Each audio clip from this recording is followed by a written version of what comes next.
Ja ai niin, tuli mieleen, mä en muista, onko mä esitellyt itseäni, on varmaan jossain aiemmissa videoissa, mutta kun en jaksa selata taaksepäin, niin ajattelin uudelleen tehdä itsestäni esittelyä. Eli olen psykiatrinen sairaanhoitaja ja lähihoitaja. Sairaanhoitajaksi valmistuin 5 vuotta sitten ja työllistyin suoraan psykiatrian poliklinikalle työkykyarvioita ja nepsytiimiä tekemään. Ja oikeastaan pääsääntöisesti olen tehnyt neuropsykiatrisia arvioita ja hoitoa siellä OSissa.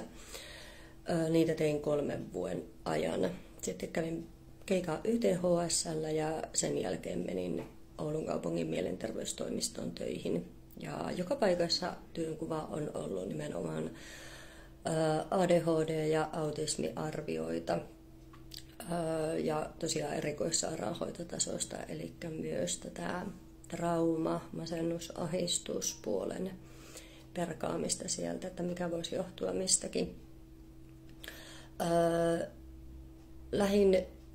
Ajattelin lähteä osapäiväyrittäjäksi, mutta kävi semmoinen vahinko, että Mehiläinen oli osallistunut kilpailutukseen, josta mulle tuli sitten Oulun kaupungin lasten- ja nuorisopsykiatrisen työryhmän asiakkaita junonpurkumielessä 30 kappaletta, vähän reilu.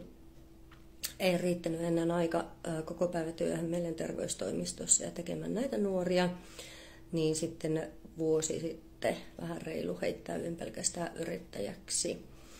Eli sitten viime vuonna ja tällä vuodellakin vielä olen tehnyt näitä lanunuoria, eli masennusahdistus, oireisia nuoria hoitanut, joten taustalta on aika monelta löytynyt myös se ADHD, mikä heidät on siihen masennukseen ja ahdistukseen vienyt.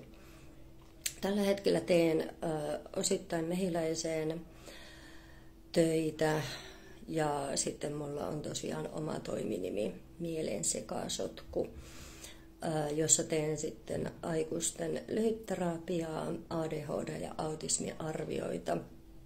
Ja olen alkanut viime kuukausina ottaa myös nuorempia asiakkaita, kun kokemusta sieltäkin on kertynyt. Eli nuorimmulla on tainnut olla 10-vuotias lapsi, mutta pääsääntöisesti yläkouluikäisiä teen, joilla on masennus, ahdistus, ADHD, autismi, oireistoa, eli siellä sekä tutkimuksia että hoitoa.